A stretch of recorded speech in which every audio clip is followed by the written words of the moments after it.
My name is Marshall Vian Summers, and I am presenting what I believe to be an important, what I call greater community awareness and understanding about the people of Earth and our presence in a greater community full of intelligent life, and what our emergence into that greater community will mean for us and can mean for us, both the opportunities and the hazards involved in perhaps the greatest event in human history.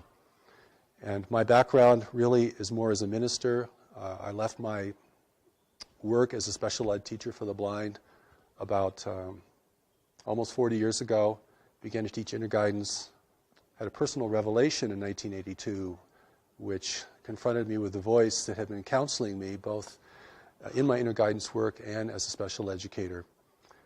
And that had a tremendous impact on altering the course of my life. And since then I have been receiving a vast body of teachings and insight, commentary called The New Message. It's a new message for humanity. And a big part of that has to do with our encounter with this greater community of intelligent life, because that has a lot to do with why we are all here in the world at this time. But we as terrestrial dwellers do not yet have the wisdom, or nor the perspective, nor the insight enough yet to be able to comprehend this greater community sufficiently so that we as the native peoples of the world do not make the kind of critical errors that the native peoples in the past have made regarding their first contacts with explorers from beyond.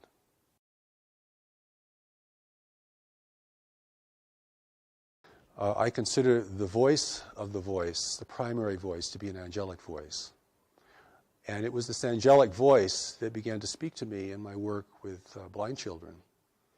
Because anyone who works with the handicapped has to be able to develop certain kinds of intuitive skills. You can't go by the book if you're really going to teach young people how to be independent livers or live independently. And so this voice grew in scope and power for me to such a point that it began to give me curricula to teach. And I taught that curriculum, and I also studied it. I also made myself the first student of my work always.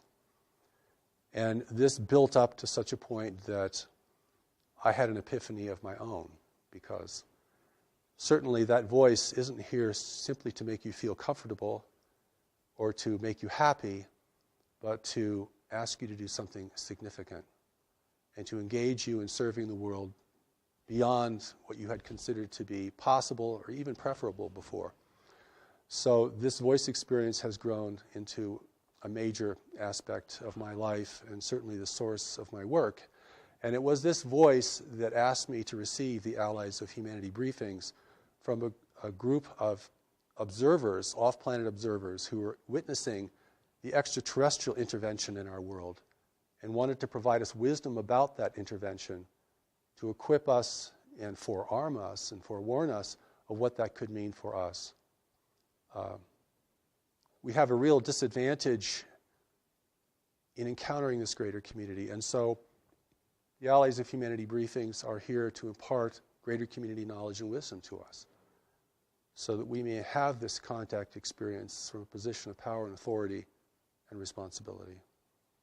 But the angelic voice is the voice of the new message. It's the voice that has presented all of my writings, all of my recordings, and now is beginning to reach people in other countries and around the world. So it has been quite an inexplicable journey. So whenever anyone asks me about my life and how did you come into this, I'm always bewildered at how I'm going to answer such a thing. And I think you understand this, because anyone who is connected beneath the surface of the mind, what you could call the higher self or the deeper self, begins to live a much more inexplicable life.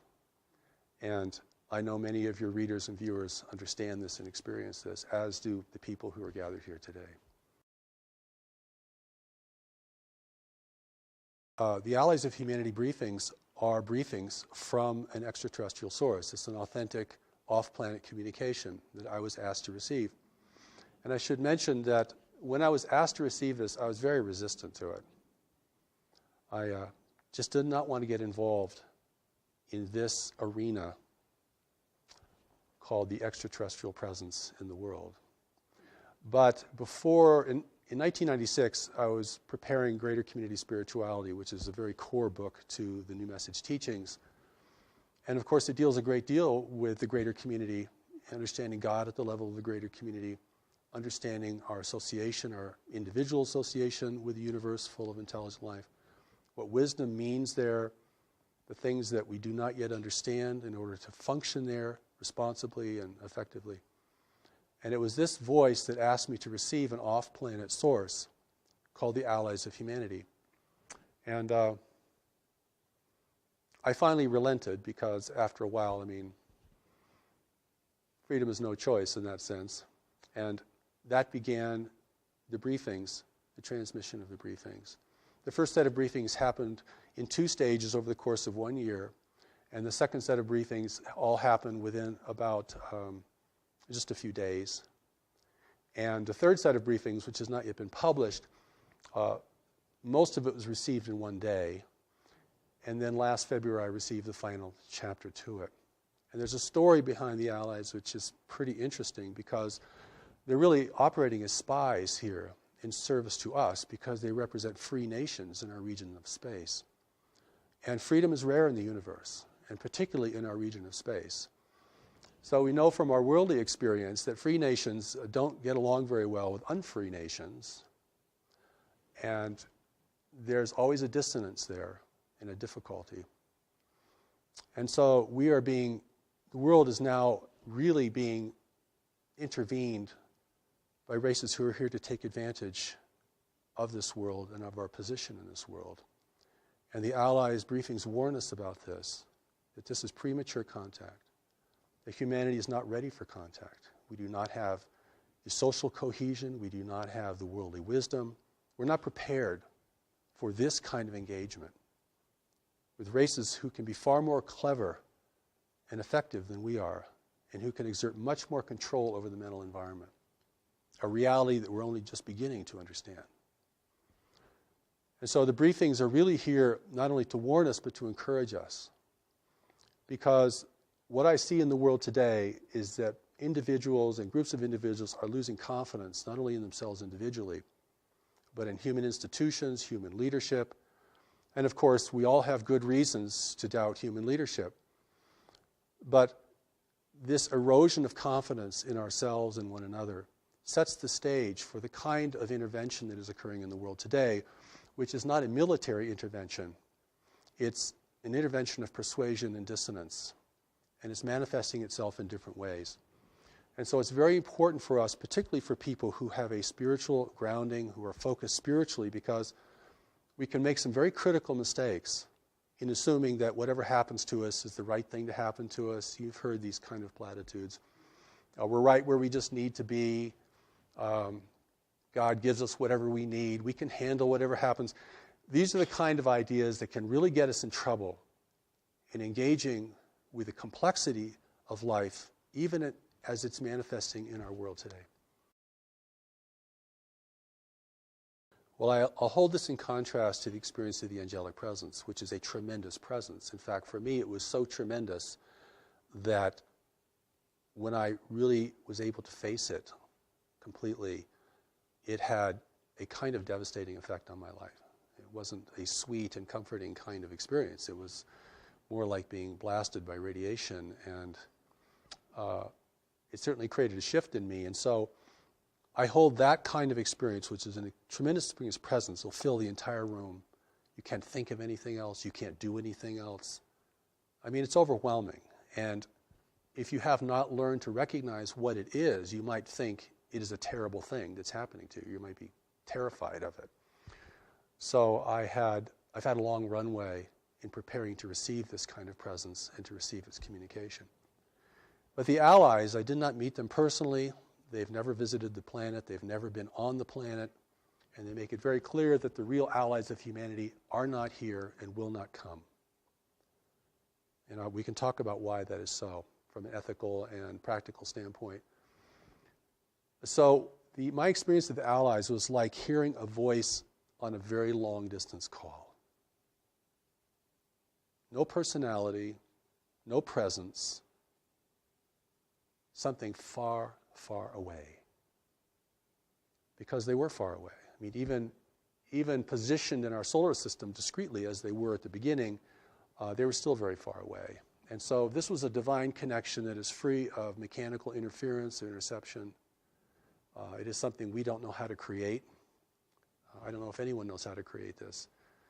And so there could be no interference from the intervention itself and no interception. But for me, it was a very faint experience compared to the experience of the presence. So no dramatic meetings, didn't get on any spaceships, didn't travel around the galaxy. I didn't do anything like that.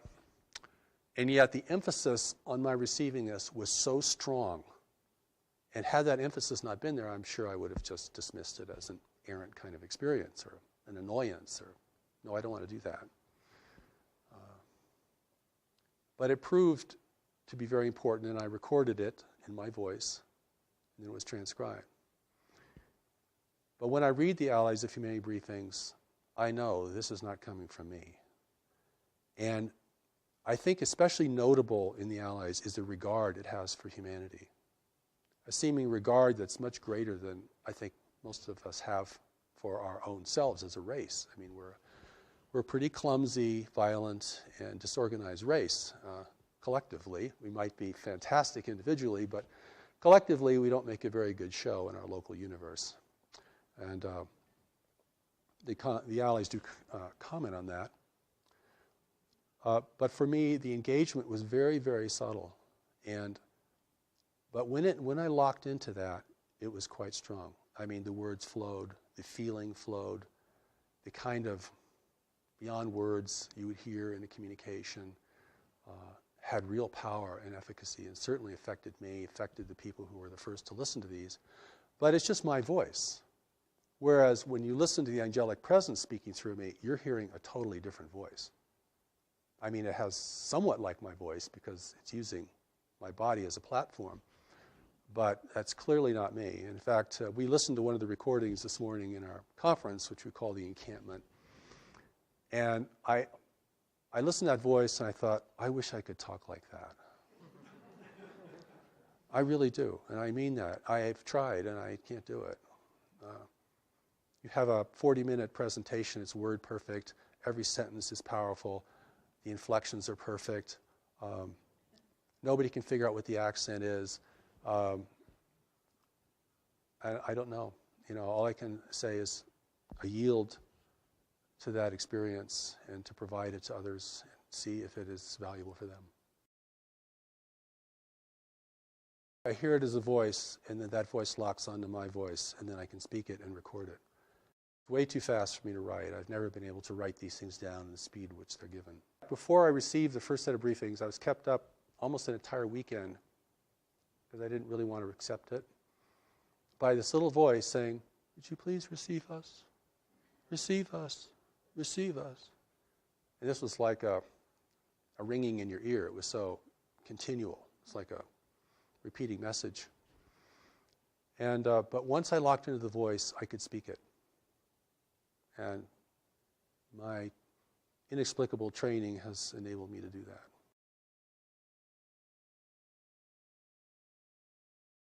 Completely different. The contrast couldn't be greater. No presence, no sense of anyone nearby. You're hearing something very, very distant. No, it's like it's coming through a tube. Like someone speaking through a long tube. And that's one of the ways that I knew that it was something very different, and that's why at the beginning I was resistant, because I just didn't want to deal with voices I don't know. And particularly if they claim to be off-planet and physical and things like that. But what they reveal, I think, is pretty remarkable and very clear and very shocking. And not only shocking in terms of what we don't know, but shocking in terms of what we might reconsider that we think we already know about the extraterrestrial presence and what it means for our world.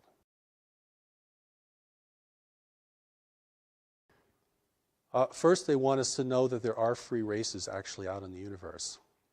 And that the universe is governed by nature and no one has been able to overcome nature. Now this is very important because we think technology has no end and that it can replace all the constraints of nature. And they make it very clear that The more advanced a race is technologically, the greater its need for resources. The more it has to be engaged in complex arenas of trade, the more it has to be uniform and undemocratic, and the more it's actually vulnerable to having access to what it needs from the greater community. And we live in a highly populated part of the universe where there is not a lot of frontier, where there are very strict rules of trade, a great deal of control over territory. It's not the Wild West out there, free for our taking. And war has been suppressed in this region of space. Conquest is suppressed. So if you want to gain influence over another world, you have to do it through other means. And the other means have been cultivated to a very high degree. And we're talking about persuasion and deception. Okay. And here we are, the native peoples of the world, thinking that we're in the center of the universe, that if anyone would come to visit us, they would come to help us, most naturally, because we are so important to the cosmos. And, we, of course, want higher technology because we want power.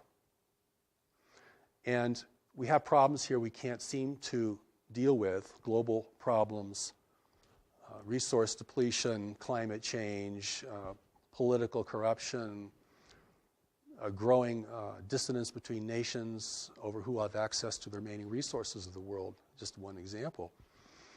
And so we feel very needy of help. See what I'm saying? And so the Allies briefings make it very clear that those who are in the world today will present themselves as agents of change and beneficial change for humanity. The world cannot be militarily overtaken because it would destroy its value. None of the races visiting our world can live here because of the biological hazard. So they need human assistance. They need us to use the planet the way they want it used.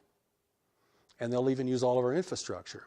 And the reason that this is new and not ancient is because only in the latter part of the 20th century have we created an infrastructure that foreign races can utilize. The native peoples couldn't do anything for them. Okay, well, what about the times of Atlantis? The world's been visited throughout its history. There have been attempts to colonize the planet. They've all failed because of the biological hazard. And biological hazard is a very big deal in the greater community, and we can certainly talk about that if we have any time. And I think the Allies' intention is to warn us that there are different races of beings here, but they're all part of an intervention. And there are competing groups here in the world. And they're multiracial. So we may see them in different forms, and they can certainly project forms. I don't mean that mysteriously, I mean that technologically. I mean, they can project images holographically into our environment. And they will use our aspirations, our greed, our corruption, our uncertainty, and our insecurity to build their importance. And certainly, even at this point, they have enough human representatives and apologists in the world that will promote their importance and the idea that humanity cannot make it on its own, that our leaders are incorrigible, that our institutions are too flawed to be redeemed, and that we must have their health and their brilliance and even their spiritual enlightenment in order to redeem ourselves and to take care of our world in the way that we might aspire to. Now, what we don't understand is what constrains the intervention. People say, well, if they want the place, they should just come take it. I mean, if they're not taken by force, it means they're probably not violent, or they're probably not here to harm us in any way. But see, there's so many missing pieces to this puzzle that we can't add, that I think the briefings attempt to add in the most clearest and lucid manner possible. I mean, your 10-year-old could read The Allies of Humanity and get it. Okay, so it doesn't require a highly sophisticated notion of dimensions or dimensionality or spiritual dimension or political astuteness in order to read the Allies briefings and realize what they're telling you. Is they're telling you you're facing a subtle invasion that is not here to destroy you, but to utilize you, and will use your strengths and your witnesses and your adaptability to this world, which they do not possess, in order to establish their own agenda here. All they can do that is through genetic manipulation. But even genetic manipulation is a very time-consuming and difficult task. And that's why the intervention has taken a very slow pathway.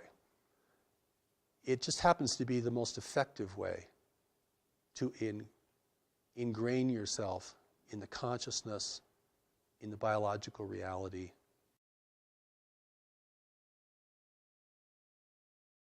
Well, first of all, there are no names given in the Allies' briefings. They do not describe where they're from because they want to protect their free worlds. They also do not describe in names the races who are here because it would be meaningless to us, or it could certainly generate a lot of fantasy and speculation. What is important to us is to know that those in our world today are resource explorers, and they are working beneath the rules or around the rules of engagement that are established in our region of space in order to have access to our world.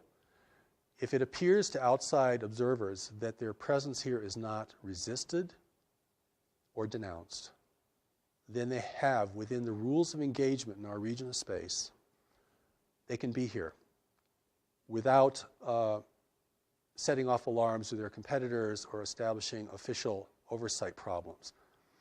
The official oversight is there's no government ruling the universe, but there are governments ruling trade. And trade rules everything for advanced nations that are interdependent with one another.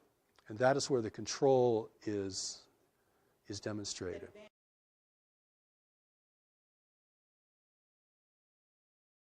Whenever I talk about this, I have to kind of paint a picture in the background because the picture is very different than what most people think today. We either think that the off-planet intelligences and races are either very demonic or very angelic. Or we think there are good ones and bad ones. There are good guys out there who are going to help us, and there are bad guys who are not going to help us. The briefings themselves kind of set the record straight that in order to create an unambiguous situation on Earth, those potential groups who were visiting at earlier times are not here because we don't have the ability to discern, we don't have the subtlety or the insight to discern friend from foe. You cannot tell an ally from an adversary unless you're very skilled in the mental environment. Very intuitive, very insightful, literally a seer. Okay, because they're presenting themselves as the saviors of humanity. And in the background, they're taking people and never returning them. In the background, they're building a new human. Not to replace us, but to determine our direction. I'm often also asked, and I never like these questions very much, but I'm often asked, as our president and Extraterrestrial or as our leaders. I think the thing to understand here, because I've had an opportunity both through the Allies briefings and through the greater community teachings of the new message, which go way, way beyond the Allies themselves, is that those individuals that are being prepared to be in the world are here to advise the leaders. They're psychic, they're powerful, they're brilliant. You can recognize them if you have the eyes to see, but most people will not recognize them. They're not in positions of leadership, they're unaccountable to the public, you will rarely see them on camera. This is how an intelligent race gains ability and influence and control without the people knowing it.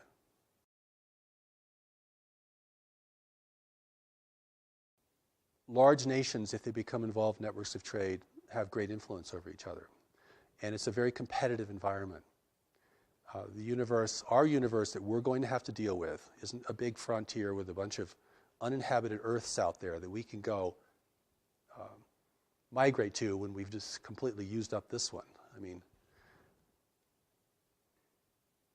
And this reality is a very competitive reality. And so the skill in mental environment, the skill in persuasion, the skill of seers, the skill of things that we might hold to be very spiritual, but now have been used or are used in a very mundane and even invasive way, are used a great deal. I mean, once the rules are established, everyone figures out a way to get around them, or to skirt them, or to operate within them effectively. And of course, we're like the young child that goes into the big city. No, we don't know anything about the social reality, the political reality of that metropolis. And it's our naivete and our innocence that makes us probably endearing. I think you get this sense of endearment when you read the Alley's briefs. They really think we're very sweet, actually. But they also indicate that you know some things we don't know that could destroy us. And not having any idea of what the reality is beyond our solar system is a tremendous disadvantage. So those forces in the world today are not, operating in a military sense, but they're infusing themselves into the hierarchies of religion, government, and probably even more specifically or more greatly in commerce.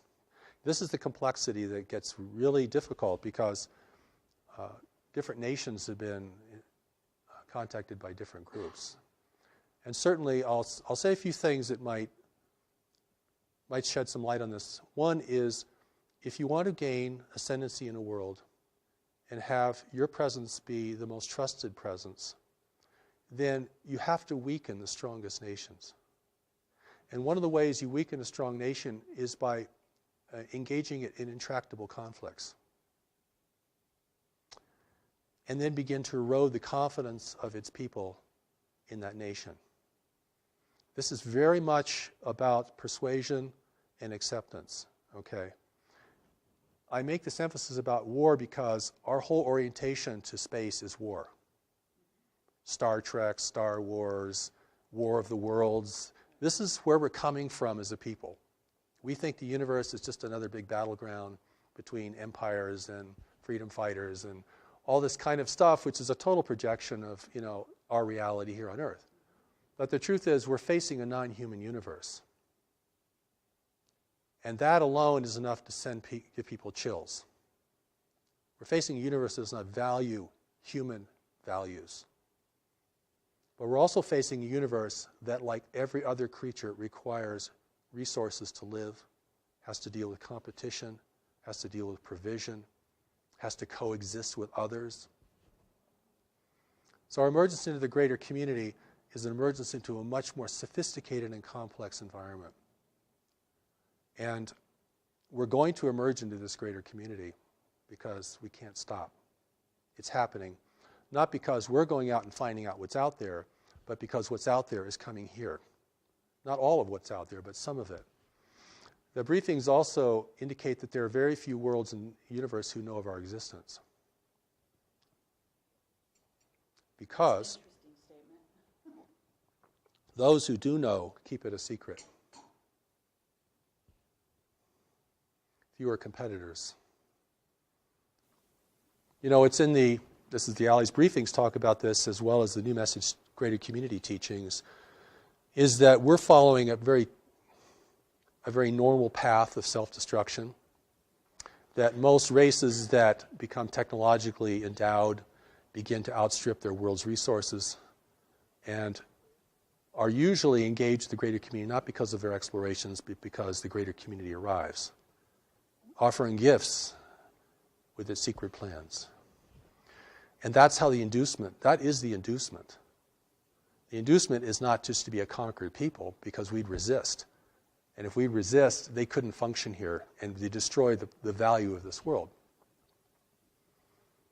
But if we can submit, and if our desires and our ambitions can be enticed, then that's the best weapon there is to make the enemy drop their weapons and join you according to the engagement that you present.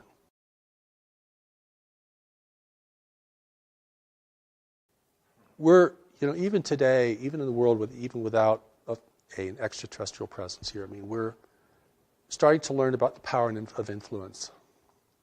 This is not, in most places in the world, this is not gunboat diplomacy anymore.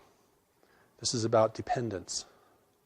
a nation becomes dependent upon what you purchase from them or provide them, then without changing their flag or their language, you begin to determine the course of their destiny.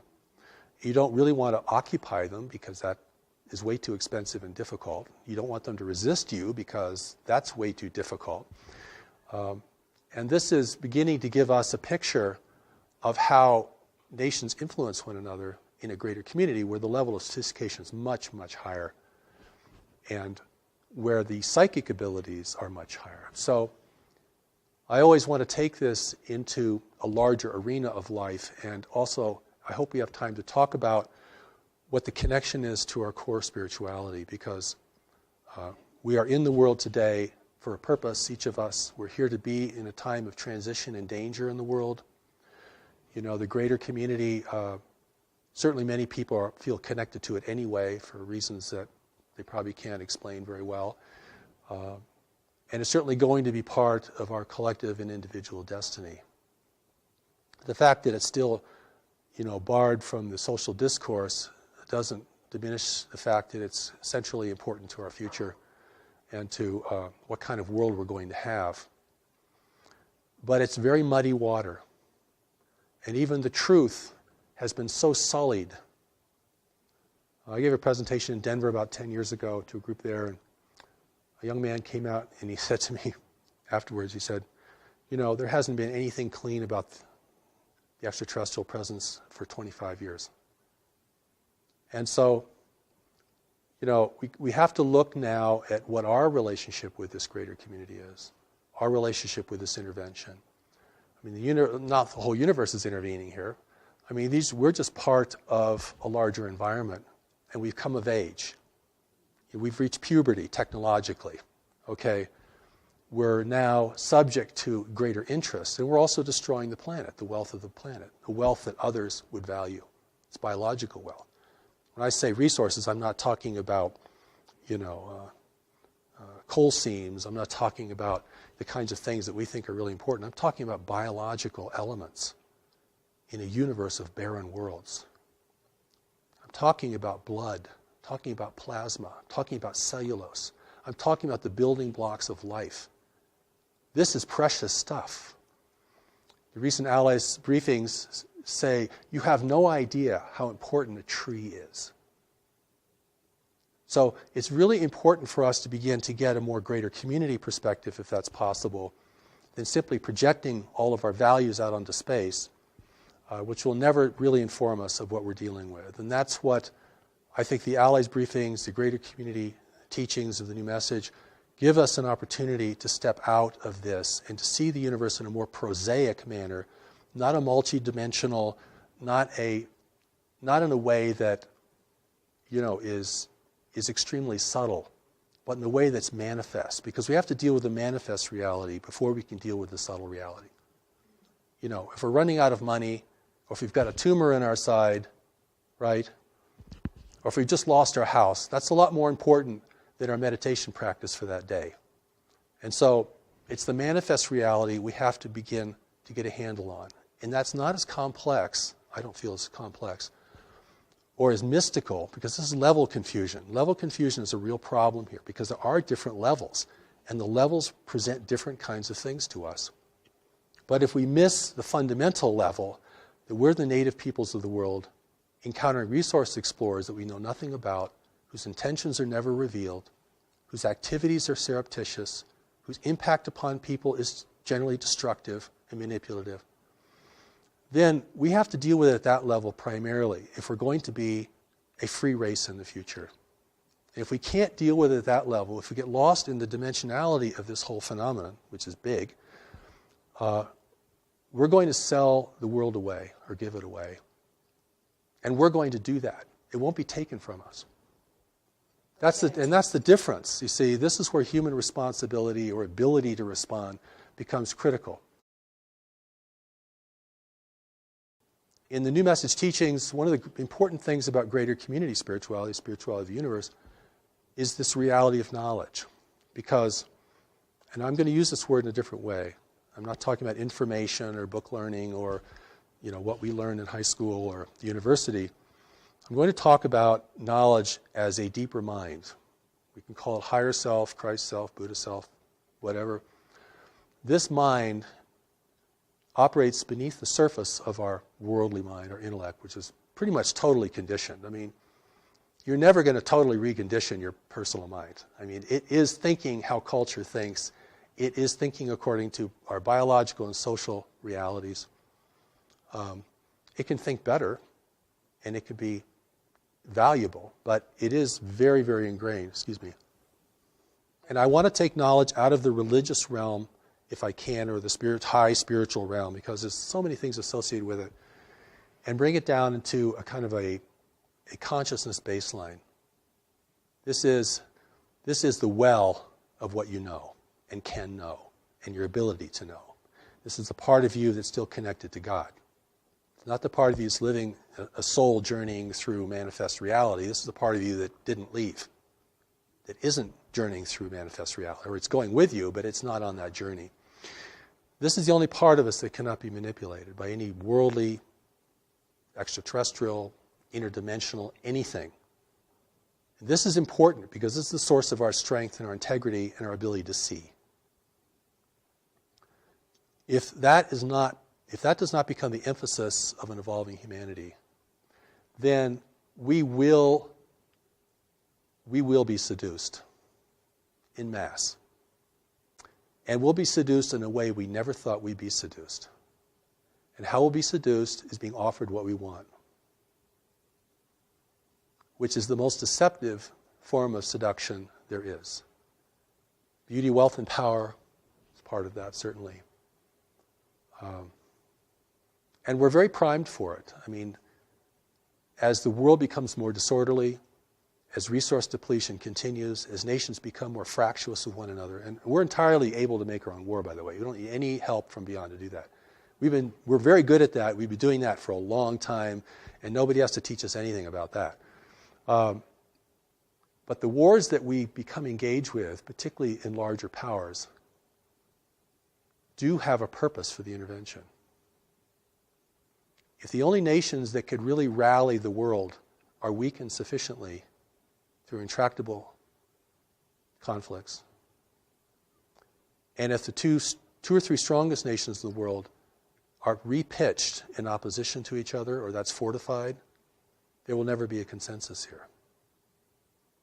And that doesn't take as much intervention as you might think. Because everything that happens that we do is a result of our decision making. And what influences our decision making is what informs our decisions. And this is where the power of knowledge becomes centrally important. And this is where our spirituality isn't just a wondrous place to be, or a place to escape into, or a coping mechanism for dealing with a harsh and incomprehensible world, but becomes the traction for really being powerful here. And insightful, and beyond persuasion. And this is the part of us, amongst other things we have to develop, that's very core to our success, in my view. The Allies briefings talk about this. The power of knowledge is the greatest power in the universe, and the intervention's not using it, or they wouldn't be here. At that level, you can see this clearly. This is not a mystery. I've gone to conferences that said, this is not a mystery. And everyone's like, what? Because keeping it a mystery is part of the deception. We're going to keep this so inexplicable, and we'll never get it, and it's magnificent. It keeps the adventure going. Like, this is an adventure in consciousness, to study these things. That's one line of thought. So when I've gone to speak to groups of people and presented the Allies briefings in as gentle and compassionate way I can, I mean, the resistance is tremendous, because it's like I'm taking people's parade away from them. I'm taking their lollipop away from them. I'm depriving them of this really exciting thing that's going on and turning it into just another damn thing we have to deal with in life.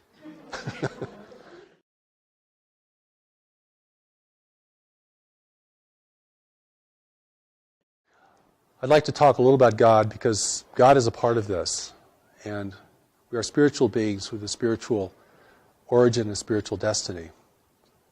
And I think our spirituality is actually one of the core strengths of humanity in a universe of highly technological and secular worlds, which predominate in our region of space. We do not need to look for other races to spiritually enlighten us. We actually have the materials to do that ourselves, and have actually done fairly well in keeping the mystery alive here, where it's died in many, many other places. When I talk about God, I'm not talking about our various belief system in ultimate power. And of course, whenever the word God is mentioned, people run into all their dissonance about religion and all issues about religion and organized religion and so forth, except to say that the thing that is going to enable humanity to enter into this greater community as a free and self-determined race is going to have a lot to do with our spirituality. And I don't mean our spiritual belief or the subtleties of our spirituality. I'm talking about the part of us that is connected to it firmly and immutably. Because if that's the only part of us that cannot be manipulated by any worldly or otherworldly force, then that represents the source of our wisdom, our strength, and our unity with each other. Because in facing the intervention in the greater community, we are certainly facing an adversity that we're unaccustomed to and do not really know how to discern very well. And I don't think anyone in government really knows how to discern it either. I don't think there's a secret group that's got all the cards on the table. And they're being influenced as well. So it comes down to what people see and know and their responsibility within themselves and to others. Because this is what enables the native race to rally and to begin to question, at least question at the outset, the meaning and the value of this. If we're hungry for technology from beyond the world, which is part of the inducement, it's liquor for the natives, for sure. If we want others to come and rescue us, that will be accommodated. If we want an overseer in the world that's non-human, that will be provided. But it's really, we have to grow up and become responsible. If we're going to enter this greater community, you can't have a nation run by tribal conflict and warring nations. And so in adversity here is the opportunity. And the opportunity is the intervention and the breakdown of environmental stability in the world are the two things that can prompt humanity to unite in its own defense. It has to be that powerful to overcome our attitudes, our beliefs, our history between nations, the contention between religions, all the things that fracture us and are fracturing us further and further and further, most of which we're doing on our own. The interventions can step back and just let us degrade ourselves down. They'll help us do that in certain ways. But, we're doing a pretty good job, even if we didn't get any assistance. The opportunity here is really that humanity has to unite to be in the greater community. There are 3 requirements for freedom in the universe: self-sufficiency, unity, and discretion. Now, we're clearly losing our self-sufficiency at an alarming rate. And we're spending tomorrow's inheritance like there was no inheritance. We're selling our children out, frankly. We're going to use up everything as fast as possible, always thinking that the well will never go dry. And the world is going to reshape itself to assist us in that as we degrade the planet and change its natural balances, which have enabled the rise of human civilization. Those balances, if they become imbalances, can reverse that process. We have to become united, not that we're all clones of each other or we all live under one flag, but the cooperation is, united we survive the greater community, divided we fall to it, eventually. And the third is discretion. We're broadcasting out into space our wars, our foolishness, our comedies, our tragedies, everything. Discrete observer may never understand our nature, but they can certainly understand our tendencies and behavior. That will have to stop. Free nations do not broadcast, except to each other in ways that are very safely encoded. The price of freedom in the universe is unity, self-sufficiency, and discretion. If we require other nations to provide our core resources here, human freedom will be lost. I don't care what your political persuasion is, what country you come from, what your religious belief is, what inner voices you listen to. That's the name of the game. I mean, I've spoken to conspiracy groups before, and human unity is just a big flag. It's a red flag. When I talk about unity, I'm talking about responsible management of the planet and cessation of human conflict. Not just purely for moral or ethical reasons, but for really practical reasons. I mean, we're going to have to protect the arable land of the world. We're going to have to protect fresh water and renew fresh water. We're going to have to do all this stuff, or we are not going to have a future, or not a desirable one, certainly.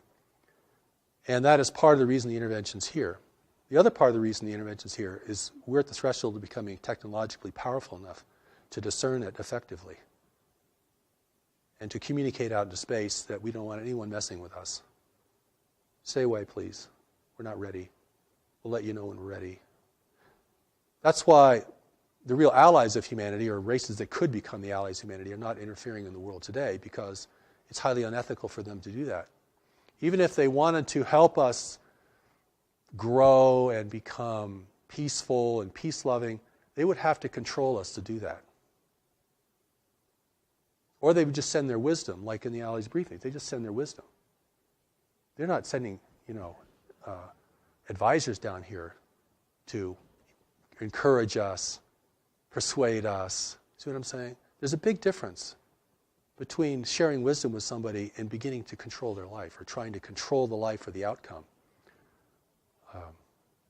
I don't consider the intervention to be evil.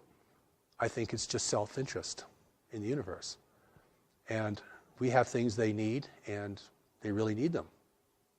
So there's a lot of myths here that have to be blown up about self-sufficiency and free energy, which is a total myth, by the way, in my view. I mean, there's no free lunch in the universe.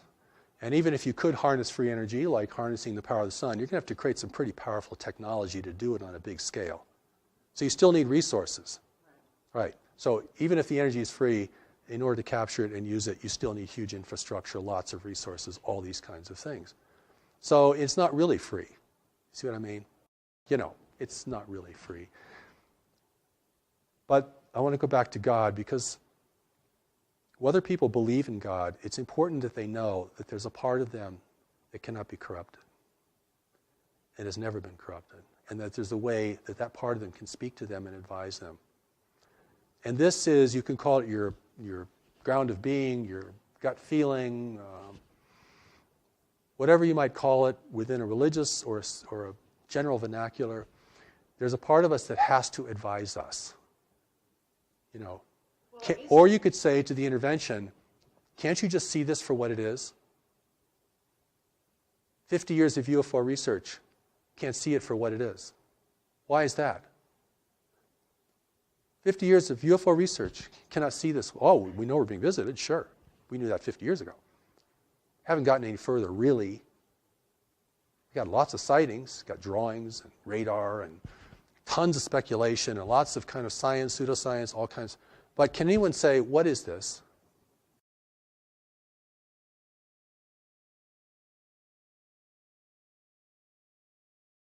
In the way that my understanding has evolved and what's been presented to me over these many years is that don't usually use the word soul very much.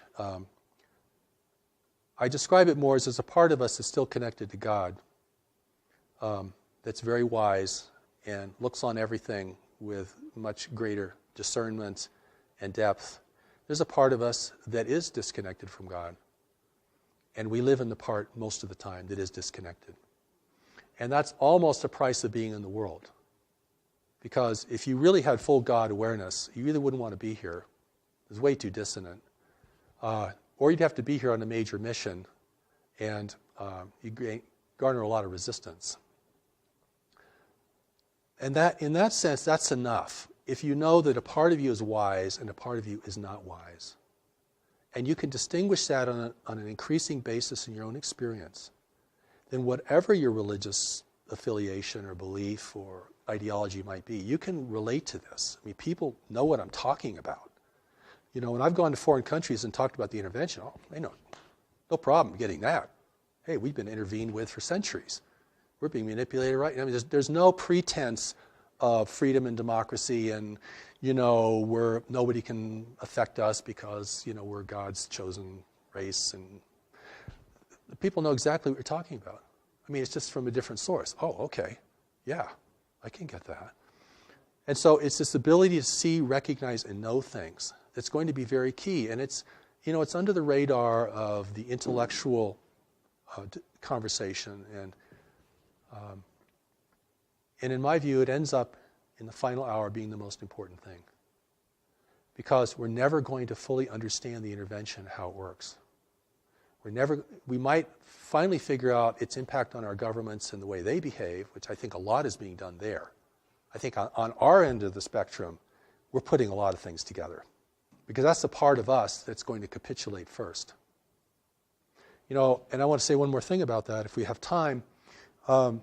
One of the arguments for intervention is that intervention threatens our economic interests. And therefore, our economic interests, you want to thwart intervention.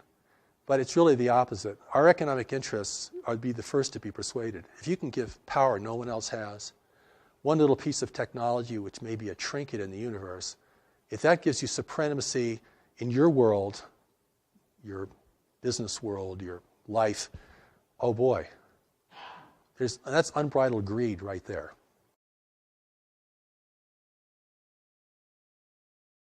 Well, I don't think it's a done deal because there are elements in our government. This is what the Allies talk about. They don't really talk about our government because they don't really know much about our government, except that we transmit everything. Even the government transmissions can be, somebody could sit out there and read just our entire script, you know what I'm saying? There are factions within our government that are aware of the intervention, support it, and there are factions that resist it. So this becomes very complex. I mean, when we talk about they've all been bought off, no. Has the government's all been bought off? No. The situation is much more fluid than that. Okay. Or it is a done deal. And we're just, you know, underlings that are just going to complain and revolt and, you know, make a lot of noise and nothing's going to happen. The situation, the outcome has not been determined. And this is very important. Otherwise, you're really going to disempower people. And it's a very complex situation because we're talking about influence permeating lots of parts of our life and in ways that we are beginning to understand. The other part of this equation is the intervention itself. What guides it, what restrains it, what it can and cannot do, how it has to behave here because it's being watched by other nations. And so if it appears, like I said before, if it appears that we are at least tolerating its presence, if it appears that we're accepting and benefiting its presence, then it looks like we are granting them permission to do whatever they want to do here. I mean, if there's appearance of resistance here, opposition and resistance, that's powerful. Even if it comes from, you know, the public. See what I'm saying? We don't know who's a white hat and who isn't a white hat in the government. And certain people certainly are, we can suspect in other ways, but it's what are we going to do? What are you going to do? In your position, you have influence and can present many things to many people. What can I do? What can the people in this room do? What can anybody do? I mean, the first thing I think we have to do is begin to recognize this reality is occurring and that we have a responsibility to deal with it. If we think it's all going to be our government that's going to negotiate the outcome, we've already seceded our personal responsibility, regardless of the makeup of the government. I mean, the government may be more diluted than we are and much more influenced. And so, and that is, this is a real power to the people kind of message, you see. And I mean, even if you broadcast on shortwave out in the universe, you know, we don't want intervention. We don't welcome intervention. You know, anything, any demonstration of resistance. You know, I've been invited to speak at conferences, and I'll go to these conferences. I'm the only person who questions the extraterrestrial motivation. Everyone else is completely sold on it. It's groovy, at least some of them are good. And we're going to get into this because this is really exciting, and boy, we're going to get so much good stuff from these people. But we know as human beings that if you want something from someone, you can never discern them. You want something from the intervention? You've already given your power away. You're going to be blind because of what you want, or what you think you need, or what you think only they can give you. And what can they give us? They're not going to give us real technology. We turn into weaponry and probably, destroy the infrastructure of the world.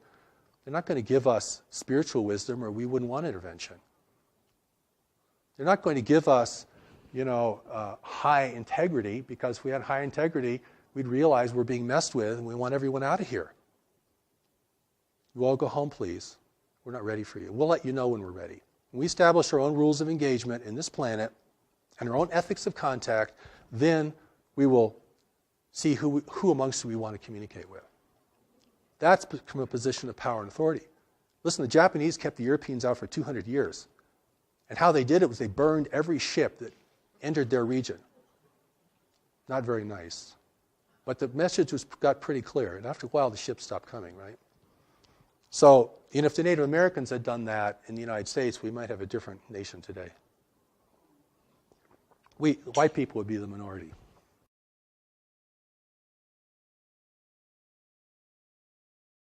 I would say that we can be ready, and we're not quite ready. We have the resources to be ready. We know more about this planet than any other race in the universe. We're the only race in the universe who could survive here successfully without a great deal of adaptation. We know more about our nature than any other race in the universe. We know more about our history and our tendencies than anyone else in the universe. And that if other nations want to help us, they should share us their wisdom about what life is really like and the pitfalls and dangers of functioning in a greater community. So my emphasis through all of my work is to empower people to be strong, effective, and compassionate. But we're going to need strength. I put that first, because you can't be messing around in the face of the greater community. This is big time life. And we're still in a very adolescent phase collectively as a race. I mean, we're still very indulgent and foolish, and we're not responsible to the future. We're not saving resources for the third generation out. I mean, we're using up everything. So I think the change in that is a change, not just a change of understanding, but a change of heart, to realize we are the stewards of this planet. If we want to continue to be the stewards of this planet, individually we're going to have to learn some new things. And we're going to have to become really strong and honest and effective in our lives. And this is about individuals now. This is not about going to change the government. I think that's pretty hopeless as the first step. We're not going to get them to divulge their information, because if they ever do, it probably wouldn't be whole or complete anyway. But we do need to learn about the greater community itself. We do need to learn about our personal strengths and responsibilities. We certainly all have to get our own house in order, personally, individually. And that's kind of that's a great starting place, of course. But, humanity can never give up. And the intervention is either here to win us over or discourage us from resisting. That's the power of persuasion. And I look around, I see, many people are on a downward spiral. They're losing heart, they're losing faith, they don't know how to handle their life. They're getting very discouraged by what they see in the world around them. Their own sense of inadequacy can overtake them. So, you have to build the person up. If you want to take them into a battle of who's going to control this world in the future. And this is a battle at another level, all right? This is like warfare at another level. Okay, we're not going to be clubbing each other over the head. But we are going to be determining, what has power and meaning in the world. And that's why, in my work, we present the Steps to Knowledge. It's available online. You can go read The Allies of Humanity at alliesofhumanity.org. Go to newmessage.org and study Steps to Knowledge. Putting tremendous things available so we can reach people not only in the Western nations, but all around the world. And something like 60% of the planet has access to cell phones now. It's amazing. And so that education orientation has to happen, because no one on earth is going to win if an intervention is successful here. there are no winners amongst us. The profiteers will be subjugated just like the rest of us in a controlled world. And, we're rich or poor, whatever our race, nationality, we're in this together. This is our world. And we're going to have to really re-earn the right to have it be our world. We're going to have to clean it up. We're going to have to build kind of networks of cooperation even just to do that. So I'm talking about something very expansive, very complex, but the incentive has to be there. And the incentive isn't just for wonderful things. The incentive is also the fear of failure, because we can fail. And there's nothing wrong with being aware of that. You don't have to be terrified of the world to be aware of that. That's just a reality that we know we can fail. And if we understand that correctly without denigrating ourselves, then we know we have the power to rise to occasions. And certainly there could be no greater occasion than this.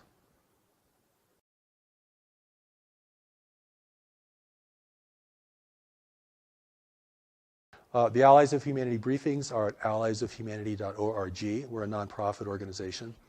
And the first Allies set of briefings is up there for everyone to read. It's also available in ebook now. And the second Allies briefing is in print. The third Allies briefing we hope to publish next year. One of the seminal works on the greater community for us is called Life in the Universe, which we plan to publish next year through New Knowledge Library. And we'll send out announcements and so forth. Our main website is newmessage.org, and there you can receive much of the New Message teaching is available online, both in audio, the original voice of Revelation, what people can hear. That's the voice that spoke to me, that was recorded, and you can hear that. As well as, we made a tremendous amount of things available to people, as well as elements for study and application, greater community education, all these kinds of things. We really want people to have access to this, and we welcome your participation. There is the Declaration of Human Sovereignty, which is a document modeled after the Declaration of Independence. It's kind of a statement indicating to the universe our will as the people of Earth, our rights. We establish our rights. We establish the fact that we are being interfered with, and we do not hold that to be appropriate, and the kind of engagement we would like to have with other nations who are interested in us. And that's a very powerful document, and I think, there's already minds working on this. This is, we may think we're alone, we have a small group, or maybe we're all alone as an individual, and we're trying to put all this together, but there is a groundswell around this, and there is a greater community awareness that's growing. And that awareness really has to be wise and efficacious, and that's why I invite people to explore these materials.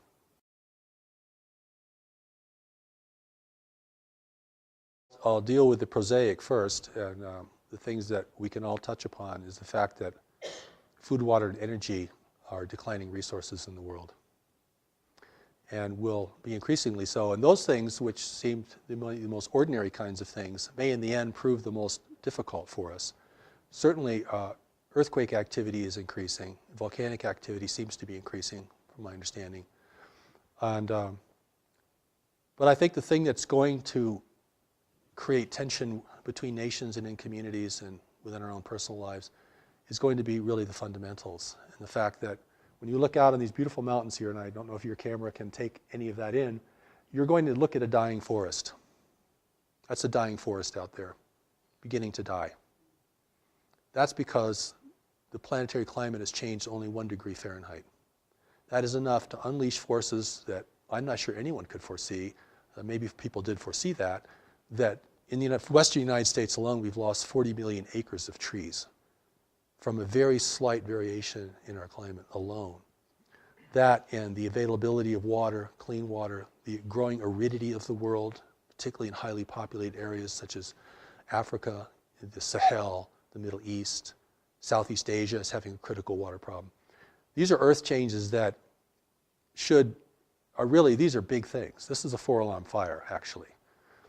The other background things of increasing volcanic or seismic activity is going to have its impact as well. And I know there are other people who feel there are celestial forces that are increasing the frequency or the pitch of this, and I do not want to comment on that. I don't feel I really know enough about that to comment on that respectfully. But clearly, the pitch of the world, the intensity of things is escalating. And even if you come to a beautiful place like in the Rocky Mountains here, you can feel that escalation. I mean, young people are committing suicide and capitulating into drugs like never before. I mean, this isn't just uplifting people. This is also wearing us down.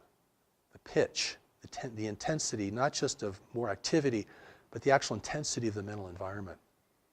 And it's really something. And to keep your head in all this, you have to become very strong, very grounded in knowledge, and very appreciative of the greater powers who are here to assist us beyond the visual range. And I think that, we have to accept that we're entering into a new world. We crossed some invisible boundary that said, oh, now we're in a new world. And this isn't going to be like the world of our parents or our grandparents. I mean, we're entering a world of environmental shift. And we've dealt with that, on a national or tribal level in big ways through history, but not on a global level. And that is going to change the landscape so dramatically. It could change our whole idea of religion, could change certainly our governments and their functionality. It will be a great incentive to war, even without foreign persuasion, as a growing number of people attempt to drink from a slowly shrinking well. And the only way that you can prevent chaos and decline is by a growing sense of unity and compassion and the awareness that we're in this lifeboat together, this lifeboat called Earth.